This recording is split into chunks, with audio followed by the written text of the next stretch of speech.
Is a usual break, so we are already into the game. In the bottom left, we have MaxPax. Top right, it is Clem. Another PVT. Don't think we're gonna get as unique of situations as our last one, though. Air Marine very nearly getting knocked out by Mana. Very nearly. Went for battle cruisers in game 1. Super macro game. Game 2, tried to proxy racks. Had a little micro battle in game 3. Also, a pretty close battle where he almost died, and then SEV. Well, it didn't SEV pull, but definitely all in. It was a lot of fun, a lot of action. Very back and forth for the last 2 games, very early on. And the weird mech battlecruiser thing. I just don't find Terrans doing that versus Protoss in the professional league. So I don't expect this to look anything like it. I think we're going to have a lot of back and forth in the mid game and later, in some more typical late game TvP, Liberators, DT, run by whatever shenanigans. But yeah, I don't think we're going to get battlecruisers from Clem. Clem, not as much of a playground for the Open Cup.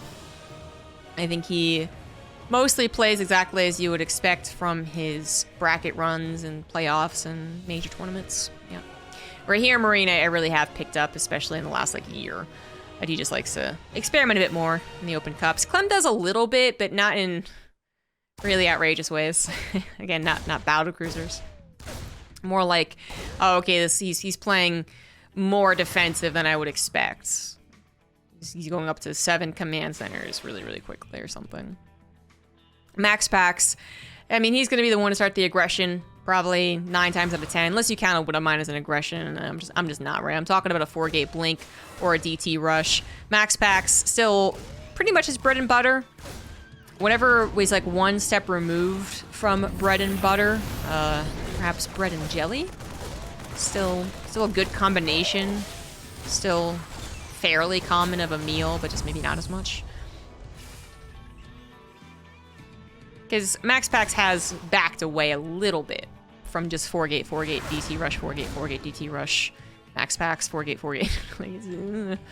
But it's, maybe it's a bit of a revolving door situation, because I thought he was moving completely away from it. I feel like I was watching a lot more best of 3s, best of 5s, where I didn't see a single one. I saw a lot of 2-gateway expands. I saw a lot of Stargate openers or something like that. But he is revolving back to it. Last week, I think we saw a lot of 4-gates. And here we go. Today, PVT, we do have a Dark Templar Rush, which for MaxPax very much uses this as just an opener. It does require living. Doesn't necessarily have to do damage, but it does have to live. And then MaxPax has a bit of a case of being able to play it out. But, oh, this was scouted immediately, so there's really no hesitation for Clem, and that does mean a lot. Even though a lot of Terran players nowadays, just from the get-go, they're going to be going into a Raven, for instance, knowledge is power, guys. I once did a play back when I was in elementary school, and I remember the audition for it was pretending that you were playing the trumpet. It was miming playing the trumpet. And the song was Knowledge is Power. It was really cheesy, very much early kid stage, but it stuck with me, so more power to him, right? Anywho, Reaper's getting some probe kills, which is kind of funny as we watch the Widow Mine drop. Decide not to go across the map, and I think the reason for that is not just to really track the, that's actually doing more than I thought it would. To track the Warp Prism, but I think, was more so because he realized he wouldn't have a lot of units. Cyclone helps, but there was, only so many Marines. Viking was going to try and shoot out the Warp Prism more than land on the ground. 7 SCVs killed for such a fast scout is still unpleasant for Clem. He went for the engineering bay, missile turret, defense of it, so he doesn't bother getting a Raven. Which saves him a lot of production on the starport, a lot of gas, obviously, but does take away potentially powerful unit, as well as maybe a little bit more of a mobile detector and attacker defender kind of situation. Auditor, it's very good. So I actually gonna say, I don't really like this response from Clem. I absolutely believe that he has a purpose for it. You know, feeling that it's more comfortable perhaps to get maybe into faster stim, for instance. Maybe to get into faster Widowmine production, more add-ons, right? Maybe it gets faster into the mid-game bio. But the engineering bay, I don't know, didn't really work to save a lot of his SCVs. He's still going to find some success elsewhere, however, as the stalkers in the main base don't have blink. Each one of them's going to get popped, so 2 stalkers down, plus all the probes pulled into the Vikings, which is a massacre. It's a disaster. And Clem, a little bit of a counterattack helps to even things up. Now only down by 9 workers, instead of, I guess, it was 15. Which is much better, much better. And Stim is over halfway done. Add-ons are almost done as well, so there's definitely pluses to this game for Clem. But I think if MaxPax just had a shield battery done, that actually doesn't do nearly as much damage, so I don't know. Maybe it was done and got focus fired. That could be the case. I want to say that was a little bit fortunate, and that Clem can't rely on that happening every single time. We have a bit of a Blink Stalker follow-up. Only 3 gateways, yes, but the Warp Prism's still alive, and Stalkers still have their place, but not so much against stimmed units. And we have, what, 2 more Stalkers die, I think, there? There's 2 in the main, I think there was 2 or 3 in the third base. Something like that. Medevac's apparently going to be able to survive. Let's see if he gets shot down on its way back home. More stalkers arrive. Another stim's gonna mean a lot of these units are very injured. And increasing the likelihood that MaxPax can just stand his ground and contest with the bio, especially with a bit of a backup blink with the Warp Prism. Gotta be careful not to have the Warp Prism get shot down, of course, but with now 6 gateways done. Oh, Clem is in a lot of trouble. Having stim was fantastic, but you still need a certain number of units to really utilize stim. And his production is also now fantastic, but it's still kind of, it's revving up right now, man. And MaxPax might be looking to shut it down. Let's cut the engine. I don't know, this actually could work. Charge is also done? Yeah, Clem is in a lot of trouble. He's gonna lose Marauder slow, which is actually quite helpful. Might lose combat shields. I'm not sure it's actually going to be worth focus firing when you can focus fire some of these individual Marauders. Zealots are all gone thanks to a couple of well-placed Widow Mines. Probes are going down. SCVs are going down. Everything's going down. But Clem doesn't have the army at this point. And he acknowledges it. GG. Retention Samurai, thank you for the 20 months. That was surprising. A lot of different points in that game were surprising. I'm still kind of shocked the DTs did that much damage, but that was the weakness of the engineering bay response. Well, not that a Raven would have come out any faster, actually. So it's not even really the engineering bay, it's just the timing of it. Timing of it is so swift there for MaxPax. So whether it was a Raven being built or missile turrets being built, they both weren't going to be done, so you rely on scans, which he had, but then he doesn't have enough units.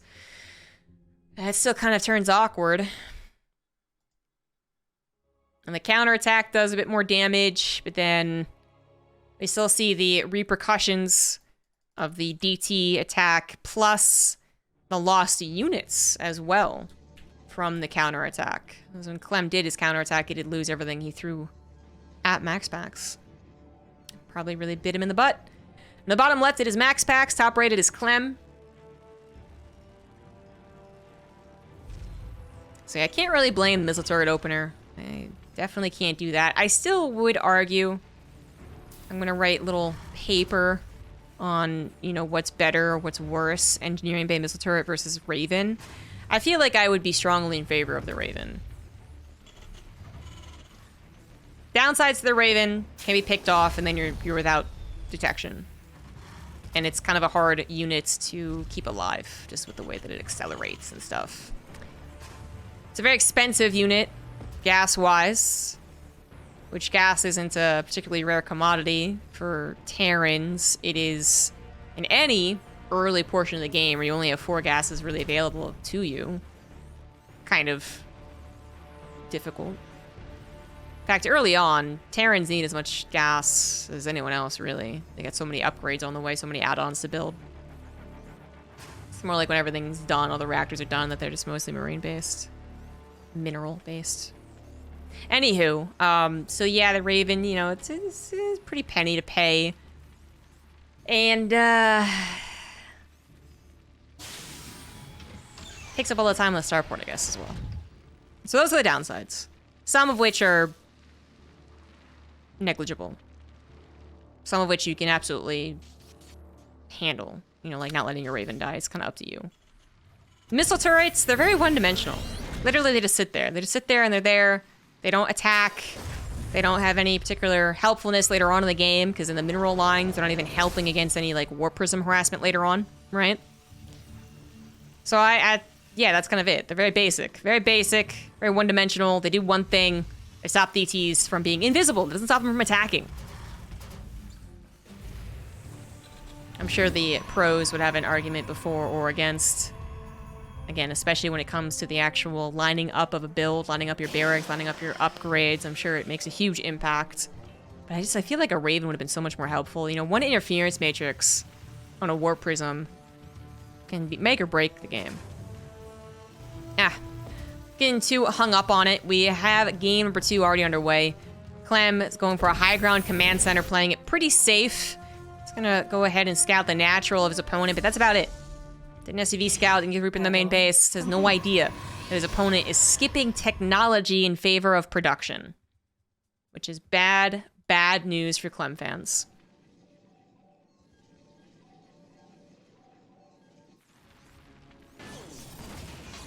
And Hellions add to the bad news. Believe it or not, MaxPax is probably happy to see this. So clearly he has to worry about being dropped and losing all of his probes. Still gotta worry about that. Might get the Hellion. He might sacrifice the Adept for it. Oh, doesn't have to. Or rather, Clem doesn't have to. Clem still has 2 Hellions. One very weakened. Gonna go straight across the map. No, I still like MaxPax's 3-gate. So yeah, Hellions don't shoot a lot. They don't deal a lot of damage. They are harassing units. Wood of Mines. They got 1 shot, then they're taken down. They're going to be going up against 6+ units. It's going to be a tough time. Reaper gets in the main base and sees one heck of a late Twilight Council. So now he knows exactly what's up. Might still be able to find some effort of defending. Now 4 Wood of Mines could be available, and that's a lot. 4 Wood of Mines for 4 stalkers. Easy peasy, right? The first step in MaxPax's plan, actually not going particularly well. Dodge and weave, buddy. Dodge and weave. It's gonna be cornered to the edge of the map. Edge of the base, away from the Widow Mines. But then the Widow Mines aren't shooting. They're not doing anything offensively either. And I still feel like MaxPax has more control over this game. Oh, he messed up. He messed up. Didn't realize there was a Widow Mine over there. Yeah, I still think he has more control over the game than Clem does. Clem has this huge potential. Huge. With all these Widow Mines, and they're going to be cloaked soon as well. He could kill every unit on the defense. He could then go across the map and still kill every single probe on the offense. Coulda, woulda, shoulda. We don't actually know if that's going to happen. But what we see now is that MaxPax is able to detect, well, not detect, he's able to perceive where the Widow Mines are, appropriately avoid them. He's getting to a unit count that actually will start to one-shot them. Not quite there yet. So they can't reburrow and reposition. And he's even bringing probes to... Oh, that is amazing. Tropical Sacrifice on a short map. Really by any means, but the probe pool is perfect. Because literally this is the only thing Clem has going for him. So yeah, the straight up attack units end up being better than what we still designate as harassment units. If you're gonna pit them mano a mano. And that is it, man. MaxPax with one of the fastest, most convincing 2-0s of Clem in some time.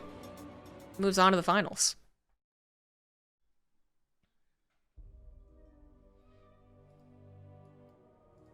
Wowzers. Golly gee willikers.